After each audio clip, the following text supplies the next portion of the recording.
Today is August 17, 2022. My name is Rob Carr with Kalamazoo Right to Life, and this is Pro-Life Week. Well, today, as you can tell, I'm on the road again with another interview, and today I'm interviewing Jessica Scheffers, who actually is on the board of directors of Kalamazoo Right to Life. And she has her own story to tell about pregnancy and miscarriages. But before that, I wanted to talk briefly about some of the language that is in, I'm looking at my sheet here, the Reproductive Freedom for All Constitutional Amendment. This is this referendum that we're going to be facing this November that would, if passed, would legalize abortion up through viability and, in the process, would nullify or repeal every single pro-life law that we've enacted in the last 40 years. Common sense things like parental consent, a ban on partial birth abortions, the ban on state funding for abortions, informed consent, just different things like that, clinic regulations, and more. So, but I'm looking at the wording of the actual referendum that would be a part of the Michigan Constitution if passed. And, there's a very vague term.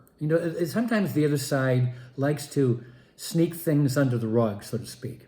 And this referendum is a perfect example of that. They talk here about that the state shall, let me see here, provided that in no circumstance shall the state prohibit an abortion that in the professional judgment of an attending healthcare professional. So attending, so that the person has to be present for the abortion, and this person is a healthcare professional. So what does that mean? What does a healthcare professional mean? That is too vague. I have a list here of people who are healthcare professionals. And I'm going to go through the whole list because it's a funny list. An acupuncturist, or an athletic trainer, audiology, behavioral analyst, a chiropractor, counselor, a dentist. Would you like your dentist to perform your abortion? Genetic counseling, marriage and family therapy, massage therapy, medicine. It's the only one right now that would fit.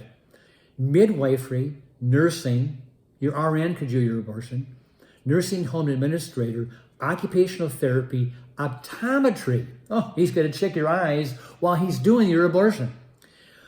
Osteopathic medicine and surgery, pharmacy, physical therapy, a physician's assistant, a PA, podiatrist, psychologist, a respiratory care, sanitarian, I'm not even sure what that is, a social worker, speech language pathologist, and a veterinarian, a doctor of veterinary medicine. So the man or the woman could work on your dog or your cat or your cow and then do your abortion.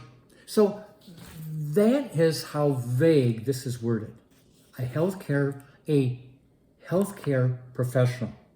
So, at the least, if this thing is going to be rejected by its wording, this may be one of the reasons why it's going to be rejected, because the wording is just too vague. You could run a Mack truck through the terminology. We have to be able to have, if we're going to put this in the Michigan Constitution, we have to have precise language, period.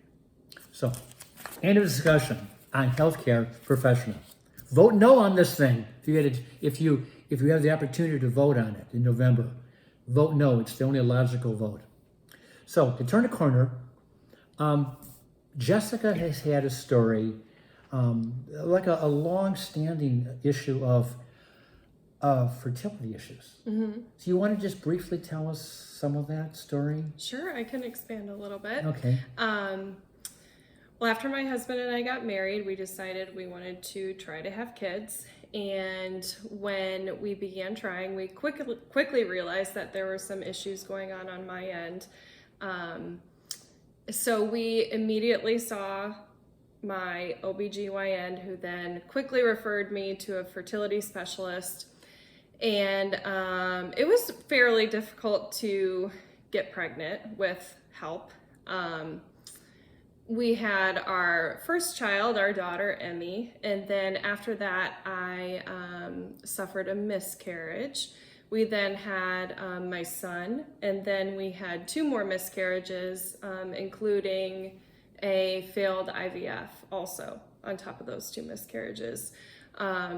So we've had 3 miscarriages in total, and it's just been a struggle, and it definitely leaves, some scar tissue. Yeah.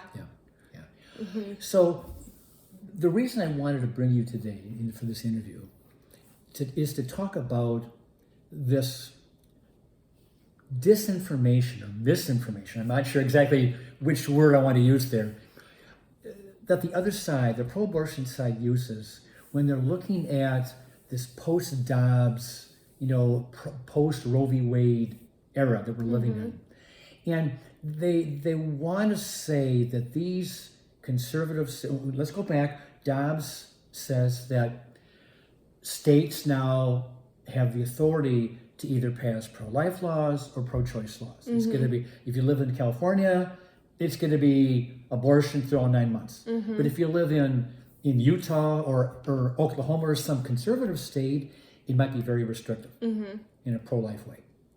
And the pro-abortion people have been saying that in these red states, these conservative states, if they pass laws banning abortion, then women will be investigated or possibly prosecuted if they have a miscarriage. Now, what is your response to that? My response to that would be, from my understanding, that is just not true, because the intention behind an abortion is completely different than a miscarriage. From my understanding and from my perspective, you don't intend to miscarry. No one ever intends to miscarry. And the intention behind an abortion would be to end a life. And while certain aspects of the procedures to maybe if someone has a miscarriage and then has a DNC, while certain procedures may be similar in certain aspects, the intent is completely different. And that is where people have to understand that women's rights aren't being taken away at all. But the intention is what's and this would apply to like an different. ectopic pregnancy as Yes. well. Yes. But the other side, they just ram this through, through the media, and the media just buys it, hook, line, and sinker. They don't question this whole thing about miscarriages. And you're right, it's not intentional. An abortion is an intentional act to end the life of a growing and developing baby. And it is so, I get so frustrated when I have to bear watching programs where there's so much deception. Women will not be prosecuted for a miscarriage. No. And there is no pro-life law in the country that would prosecute a woman who's had a miscarriage or an ectopic pregnancy. There isn't any pro-lifer that favors that. But the other side continues to run that line. They continue to say it over and over again. So I'm glad to hear that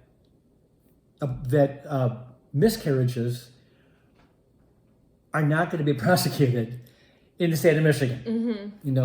And they will still, certain procedures that need to be done for women who have ectopic pregnancies or miscarriages will still be available to women who need those procedures after they have miscarried. And especially the ectopic, that's where the baby's being developed in the fallopian tube. Well, that could kill the woman.